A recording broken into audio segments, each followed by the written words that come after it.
इस बार मुझे मिला है 3 साल का शेंजन वीजा और टेक्निकली मैं 1.5 साल शेंजन रीजन में रह सकता हूं, जो कि मेरे लिए पहली बार था और मैं बहुत ही खुश हूं कि मुझे बार बार वीजा अप्लाई नहीं करना पड़ेगा। स्वागत है आपका एक नए वीडियो में और ये है शेंजन वीजा का एक और नया वीडियो। तो आपको बताऊंगा कि ऐसे लॉन्ग टर्म वीजा के क्या सीक्रेट्स हैं। सेकंड, आपको अपने शेंजन वीजा एप्लीकेशन में किन किन चीजों पर ध्यान रखना है, कुछ इंपॉर्टेंट पॉइंट्स आपको बताएंगे। और शेंजन वीजा के बारे में बहुत सारी गलत धारणाएं और मिथ्स हैं लोगों में, वो अपन डिस्कस करेंगे और बताएंगे कि वो क्यों गलत सोचते हैं। चलिए स्टार्ट करते हैं वीडियो। तो इस साल मुझे मिला है 3 साल का मल्टी एंट्री वीजा।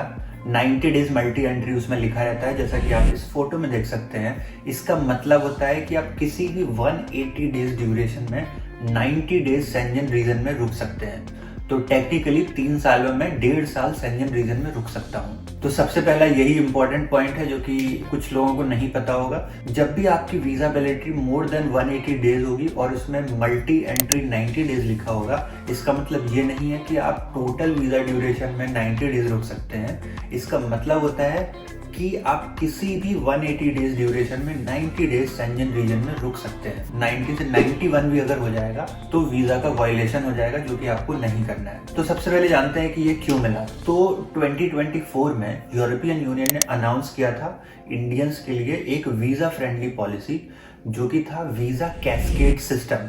इसके अंदर क्या होता है कि अगर आपने पिछले 3 साल में 2 शेंजन वीजा लॉफुली यूज किए हैं, इसका मतलब आप गए हैं और वापस आए हैं एज पर वीजा कंडीशन, तो आप एलिजिबल हैं 2 साल के वीजा के लिए, अगर आपके पासपोर्ट में वैलिडिटी है तो। अब ये मेरा 5वां वीजा एप्लीकेशन था। इससे पहले मुझे 2018 में एक 15 डेज स्टे 30 डेज वैलिडिटी का एक वीजा मिला था। उसके बाद 2022 में again 15 days stay 30 day validity का वीजा मिला था, जो कि मुझे फ्रांस ने इशू किया था। उसके बाद 2024 में मुझे स्विट्जरलैंड में 15 डेज स्टे 30 डे वैलिडिटी का तीसरा वीजा मिला था। और उसके बाद 2024 में 1 साल की वैलिडिटी का मल्टी एंट्री वीजा मिला था। और अभी जो मुझे वीजा मिला है फ्रांस से, उसकी वैलिडिटी है 3 साल। जैसा कि आप देख सकते हैं, मेरे पिछले 3 साल में मैंने 3 वीजा लॉफुली यूज किए थे। इसकी वजह से मैं एलिजिबल था जो यूरोपियन यूनियन ने कैस्केड सिस्टम अनाउंस किया था। एज पर डिफाइंड लॉज मुझे 2 साल का ही वीजा के लिए मैं एलिजिबल था, बट मेंबर स्टेट्स के डिस्क्रेशन पे होता है। वो लोग डिसाइड कर सकते हैं कि वो किसी भी पासपोर्ट होल्डर को 2 साल से ज्यादा वैलिडिटी का भी वीजा दे सकते हैं, जैसा कि मेरे केस में हुआ, मुझे उन्होंने 3 साल का दिया। तो द समरी इज, अगर आपने पिछले 3 साल में 2 बार वीजा लिया है और उसका यूज किया है और आप लीगली वीजा रूल्स के हिसाब से अपने देश में वापस आ चुके हैं, तो आप डेफिनेटली एलिजिबल हैं एक long term short stay visa के लिए। अब इसमें अलग अलग ओपिनियन है। कुछ लोग बोलते हैं कि आप अपने कवर लेटर में लिख सकते हैं कि बिकॉज आप कैस्केड सिस्टम के अंदर एक लॉन्ग टर्म वीजा के लिए एलिजिबल हैं, बट मेरे हिसाब से नहीं लिखना चाहिए, क्योंकि आप एलिजिबल होंगे तो अपने आप वो दे ही देंगे। तो अगर आप अपने कवर लेटर में लिख देंगे तो फालतू थोड़ा डेस्परेट टाइप का साउंड करेगा, जो कि आपकी एप्लीकेशन के लिए अच्छा नहीं होगा। ओके, तो अब दूसरे सेक्शन पे आते हैं, वीजा डॉक्यूमेंट्स और एप्लीकेशन प्रोसेस। तो सबसे पहले, अगर आपका ये पहला शेंजन वीजा है, तब मैं डेफिनेटली रिकमेंड करूंगा कि आप अपना ट्रैवल प्लान 14 या 15 दिन से ज्यादा का मत दिखाना, क्योंकि जो shortest duration of Schengen visa होता है वो 30 डे वैलिडिटी और 15 डे ट्रैवल पीरियड वाला दिया जाता है। जनरली इससे कम भी हो सकता है, बट ये बेयर मिनिमम है। अगर आप शेंजन जोन में कभी ट्रैवल नहीं किए हैं, ये सबसे सेफेस्ट ऑप्शन रहता है और इसी टाइप की आपको आइटनरी बनानी चाहिए। अब डॉक्यूमेंट्स तो आपको VFS या BLS या जिस भी एजेंसी के थ्रू एप्लीकेशन होता है उस पर आराम से मिल जाएंगे, बट कुछ इंपॉर्टेंट पॉइंट्स आपको बताते हैं जो कि सारे शेंजन वीजा कंट्रीज के लिए एप्लीकेबल है। तो एक्चुअली मेन 4 चीजें होती हैं: होटल्स, फ्लाइट, बैंक बैलेंस और कवर लेटर। होटल्स आप टोटली रिफंडेबल बुक कर सकते हैं या पे लेटर वाला ऑप्शन बुक कर सकते हैं booking.com से। एक इंपॉर्टेंट पॉइंट यहाँ पे है, बहुत सारे एप्लीकेशंस स्टे रीजन्स की वजह से रिजेक्ट हुए हैं क्योंकि लोगों ने Airbnb बुक किया था। आई डोंट नो इसका रीजन क्या है, बट Airbnb वाले बुकिंग्स को रिस्की माना जाता है, तो इसलिए बेटर है आप होटल ही बुक करें instead of Airbnb bookings. Second आता है फ्लाइट्स। यहाँ पे भी बहुत सारे लोग बहुत सारी चीजें बोलते हैं, जैसे डमी बुकिंग बुक कर लीजिए, होल्ड टिकट्स बुक कर लीजिए, बट मेरे हिसाब से आपको फुली रिफंडेबल फ्लाइट टिकट्स ही बुक करने हैं, जिसका भी पैसा आप पे कर चुके हो, क्योंकि अगर आप डमी टिकट्स बुक करेंगे तो वो कुछ ही दिन के लिए होल्ड होती है और हो सकता है जब आपका एप्लीकेशन वीजा ऑफिसर देख रहा हो उस टाइम तक आपकी बुकिंग एक्सपायर हो जाए। बहुत सारी एयरलाइंस हैं, जैसे KLM है, एयर फ्रांस है, लुफ्तांसा है, जो कि 100% रिफंडेबल वाले फ्लाइट ऑप्शन देते हैं। थोड़े से महंगे होते हैं बट आपका 100% पैसा वापस आ जाता है। मैंने 5-6 बार किया है, इसलिए मैं 100% कॉन्फिडेंस के साथ आपको ये बोल रहा हूँ। और दूसरा रीजन कि क्यों आपको प्रॉपर फ्लाइट्स बुक करनी चाहिए, अगर आपकी फ्लाइट्स गलत निकलती हैं, इनकेस वीजा ऑफिसर ने देख लिया, जो कि मोस्ट ऑफ द टाइम्स वो लोग देखते हैं, तो वीजा ऑफिसर पे बहुत ही रॉन्ग इंप्रेशन जाएगा, फालतू का एक शक टाइप का क्रिएट हो जाएगा वीजा ऑफिसर के दिमाग में, जो कि आप बिल्कुल नहीं चाहते हैं। इसलिए fully refundable flight tickets book करना एयरलाइंस की वेबसाइट पे, ना कि booking.com, मेक माई ट्रिप, स्काई स्कैनर, इन सब वेबसाइट्स पे, ओनली वाया एयरलाइन वेबसाइट्स। तीसरा होता है बैंक बैलेंस। तो अगर आपने होटल्स प्री बुक कर लिए हैं तो आपके बैंक में 100 यूरो पर डे के हिसाब से मेंटेन्ड बैलेंस होना चाहिए ओवर लास्ट 3 मंथ्स। ऐसा नहीं है कि सिर्फ क्लोजिंग बैलेंस उतना होना चाहिए। फॉर एग्जाम्पल, अगर आप 15 नाइट्स के लिए जा रहे हैं तो 1.5 लाख का एवरेज बैलेंस दिखना चाहिए, ना कि क्लोजिंग बैलेंस जो कि आप दिखा रहे हैं। इसके अलावा आप अपना क्रेडिट कार्ड स्टेटमेंट भी लगा सकते हैं, आप अपना फिक्स डिपॉजिट या म्यूचुअल फंड स्टेटमेंट भी लगा सकते हैं, जस्ट फॉर एडिशनल प्रूफ्स कि आपके पास गुड इनफ अमाउंट है, प्रूफ ऑफ सस्टेनेंस है for the entire duration of the trip. चौथा और सबसे इंपॉर्टेंट डॉक्यूमेंट होता है आपका कवर लेटर, जो कि बहुत सारे लोग बहुत जल्दी में लिखते हैं। और जो मेरा पहला वीजा एप्लीकेशन था जो रिजेक्ट हुआ था, वो भी मेरे कवर लेटर की वजह से ही रिजेक्ट हुआ था। इसलिए ये बहुत इंपॉर्टेंट डॉक्यूमेंट है जो कि आपको बहुत अच्छे से लिखना है। तो कवर लेटर को आप ऐसे ट्रीट करिए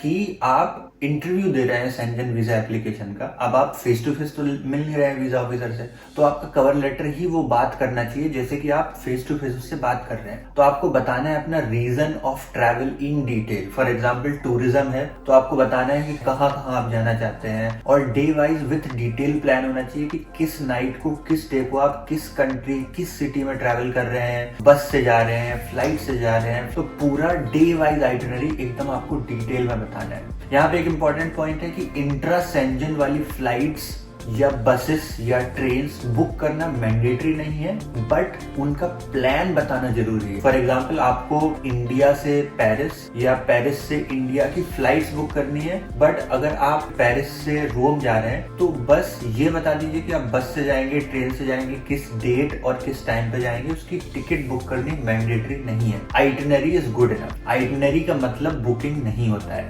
एक बैड एग्जाम्पल भी आपको बताते हैं। फॉर एग्जाम्पल, अगर आप 5 दिन पेरिस में हैं तो आप ये नहीं लिख सकते हैं डे 1 to 5 आप पेरिस में स्पेंड करेंगे इस होटल में। डे 1 to 5 में day 1, day 2, day 3, day 4, day 5 में आप क्या क्या करेंगे एज अ टूरिस्ट, वो आपको बताना मैंडेटरी है। बिकॉज आप as a tourist without plan नहीं जा सकते हैं। तो हाँ, तो समरी ये है कि cover letter is the most important document. उसमें सब कुछ बहुत ही डिटेल में होना चाहिए। सब कुछ लिख दीजिए कि आपके वापस आने के मेन रीजंस क्या हैं। फॉर एग्जांपल, आपका जॉब है, आपके माँ बाप हैं, आपकी प्रॉपर्टी है। स्पेशली अगर आपका पहला एप्लीकेशन है तो आपको कवर लेटर और ध्यान से लिखना है। कोई भी डाउट नहीं हो वीजा ऑफिसर के माइंड में कि ये बंदा या बंदी वापस आएगा या नहीं। हाँ, थोड़ा सा ज्यादा लग रहा होगा, बट आप सुरक्षित रहना चाहते हैं क्योंकि काफी पैसे लगते हैं वीजा एप्लीकेशन में। अब आते हैं लास्ट सेक्शन पे। शेंजन वीजा के बारे में बहुत सारी मिथ्स हैं और बहुत सारे लोगों को बहुत सारी चीजें लगती हैं जो कि एकदम सरासर गलत है। अब मेरे पास काफी ट्रैवल हिस्ट्री में यहाँ 7-8 बार आ चुका हूँ। बॉर्डर पुलिस से बहुत सारे बार इंटरेक्शन हुआ है, उन्होंने बहुत सारे सवाल पूछे हैं। तो अपने एक्सपीरियंस और बाकी की स्टोरीज के बेसिस पे मैं ये चीजें बताने वाला हूँ। पहला, लोगों को लगता है कि जिस कंट्री ने आपका वीजा इशू किया है आपको उसी के थ्रू एंट्री करनी है। नहीं, ये एकदम गलत है। आप शेंजन वीजा इशू होने के बाद किसी भी कंट्री से एंटर कर सकते हैं, किसी भी कंट्री से एग्जिट कर सकते हैं, अनलेस आपके वीजा पे लिखा है ऑल EU -FR -CH। इस टाइप के वीजा का मतलब होता है कि आप सारे शेंजन कंट्रीज में जा सकते हैं एक्सेप्ट दीज कंट्रीज, जो कि रेयरली होता है। तो अगर आपके वीजा में लिखा है ऑल EU, वीजा मिलने के बाद बिल्कुल भी मैटर नहीं करता आप कहाँ से जा रहे हैं, कहाँ से एग्जिट कर रहे हैं, अनटिल अनलेस आपका ट्रैवल एंड स्टे प्लान एकदम क्लियर है, आपके पास होटल बुकिंग्स हैं और आप वीजा कंडीशंस को फॉलो कर रहे हैं। तो ये पहला वाला मिथ एकदम गलत है। सेकंड, आपने जो आइटिनरी दी होगी, ट्रैवल प्लान दिया होगा at the time of visa application, आपको उसको स्ट्रिक्टली फॉलो करना है। ये भी एकदम गलत है, ये टोटली मिथ है। इसका रीजन बताता हूँ। प्लान्स चेंज होते रहते हैं, क्योंकि जब आप वीजा अप्लाई कर रहे होंगे तो आप एक एवरेज प्लान बनाते हैं, एवरेज बुकिंग्स बनाते हैं। फॉर एग्जांपल, डे वाइज आप बुकिंग्स नहीं करेंगे। आप अगर कहीं टूर जाने वाले हैं वो सब आप वीजा के बाद करने वाले हैं। तो इट इज टोटली फाइन। आप वीजा मिलने के बाद किसी भी सेंजन कंट्री में एंटर कर सकते हैं, कहीं से भी एग्जिट कर सकते हैं। आप वीजा ऑफिसर को एक्सप्लेन कर सकते हैं कि मैं यहाँ पे जाने वाला हूँ, ये मेरी ट्रैवल बुकिंग्स हैं, इस एड्रेस पे मैं रुकने वाला हूँ, इस तारीख को मेरा रिटर्न फ्लाइट है एंड ऑल दैट। और किसी को ये मतलब है भी नहीं वैसे कि आप वीजा आपने यहाँ से लिया था, आप यहाँ पे जा रहे हैं, क्योंकि अगेन वीजा इशू हुआ था पूरे सेंजन जोन के लिए। तीसरे और मोस्ट इंपॉर्टेंट मिथ पे आते हैं, जहाँ पे लोग बोलते हैं वीजा शॉपिंग इज इलीगल। अब पहले जानते हैं कि वीजा शॉपिंग क्या होता है। तो वीजा शॉपिंग होता है कि आपको जाना कहीं और है और आप वीजा कहीं और से ले रहे हैं। फॉर एग्जाम्पल, आपको जाना फ्रांस है और आप वीजा स्विट्जरलैंड से ले रहे हैं, या आपको जाना स्विट्जरलैंड है, आप वीजा इटली से ले रहे हैं। तो by the sound of it ये टोटली इलीगल साउंड करता है, क्योंकि आपका जो एक्चुअल ट्रैवल प्लान होना चाहिए आपको वही दिखाना चाहिए। बट पॉइंट इज, इसको आप साबित कैसे करेंगे? बात यह है कि कौन बता सकता है कि वीजा शॉपिंग है या नॉर्मल वीजा है। तो इट टोटली डिपेंड कि आप अपने एप्लीकेशन में ये कन्विंस कर पा रहे हैं नहीं वीजा ऑफिसर को कि जो आपने ट्रैवल प्लान दिया है वो एक्चुअल ट्रैवल प्लान है या नहीं।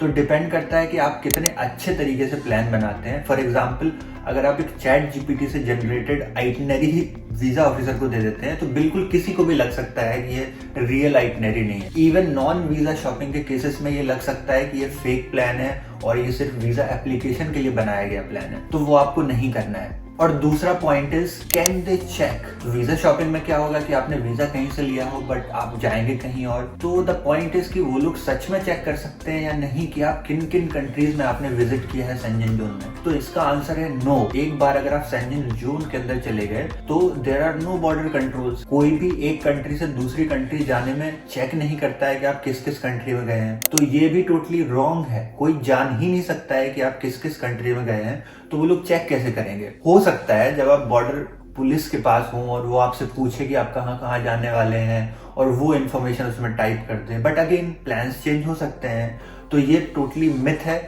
एक्चुअली में कोई चेक नहीं कर सकता है। और यहाँ फिर से वही पॉइंट आ जाता है कि अगर उनको ऐसा चाहिए होता कि ये बंदा इस कंट्री में ना जाए, वो वीजा कंडीशंस में ही लिख देते और वीजा कंडीशंस में आपको मना कर देते उन कंट्रीज में जाने का अगर उनको लगता है ये वीजा शॉपिंग है। तो वीजा शॉपिंग अगर उनको लगता है तो पहले से वीजा नहीं देते। अगर उन्होंने वीजा दे दिया है तो आप किसी भी कंट्री में जा सकते। तो ये पूरा आर्ग्यूमेंट ही इनवैलिड है कि लोग चेक कर सकते हैं, सेंजन इंफॉर्मेशन सिस्टम में सब कुछ होता है। तो वीजा ऑफिसर को जिस चीज से मतलब है वो है कि आप वहाँ सेंजन जोन में रह तो नहीं जाएंगे, तो वो सिर्फ ये देखेंगे आपका रिटर्न फ्लाइट है या नहीं, आप होटल में रुक रहे हैं या नहीं, and the final thing is कि आप वीजा कंडीशंस को फॉलो कर रहे हैं या नहीं। एंड लास्ट पॉइंट इसमें आता है कि आप ये कर सकते हैं या नहीं। तो जनरली आपको करने का जरूरत नहीं पड़ेगा, बट आप थोड़ा बहुत मॉडिफिकेशन कर सकते हैं। फॉर एग्जाम्पल, अगर आपका ट्रैवल आइटनरी 6 दिन फ्रांस और 4 दिन इटली का है और फ्रांस के वीजा स्लॉट्स ही नहीं है, तो आप 5-5 दिन दिखा के इटली के थ्रू वीजा अप्लाई डेफिनेटली कर सकते हैं। मतलब थोड़ा बहुत तो रूल तोड़ना, और ये एक्चुअली टिपिकली रूल तोड़ना भी नहीं है। इट्स लाइक कि आपका प्लान उस टाइम पे ये था और जब आपको वीजा मिला तो थोड़ा सा प्लान चेंज हो गया। एंड आई डोंट थिंक कोई माइंड करने वाला है अनटिल अनलेस आप वीजा कंडीशंस को फॉलो करना चाहते हैं। तो डिपेंड करता है कि आप इसको रूल ब्रेक करना बोलते हैं या नहीं। बट मेरे हिसाब से परफेक्टली वैलिड है गिवन ऐसे सर्कमस्टांसेस हों। अगर दोनों जगह स्लॉट्स हैं और आपका प्लान डेफिनेट है at any point of time, तब तो कोई प्रॉब्लम ही नहीं है। बट द पॉइंट इज कि at any point of time आपका जो ट्रैवल प्लान है वो एकदम वेल डिटेल्ड होना चाहिए, रैंडम आइटनरी वगैरह नहीं होनी चाहिए। और सेंजन जोन के बॉर्डर पुलिस आपको कोई क्वेश्चन पूछती है तो आप अच्छे से उसका जवाब दे पाए। तो ये था मेरे अभी तक के लर्निंग्स, जो कि मैंने बहुत बार सेंजन वीजा अप्लाई किया और ट्रैवल किया। तो आप कमेंट सेक्शन में नीचे लिख के बताना कि आपको कोई और क्वेश्चन है क्या सेंजन वीजा एप्लीकेशन प्रोसेस या डॉक्यूमेंट्स के बारे में, और आपका एक्सपीरियंस कैसा रहा सेंजन वीजा एप्लीकेशन का। मिलते हैं अगले वीडियो में।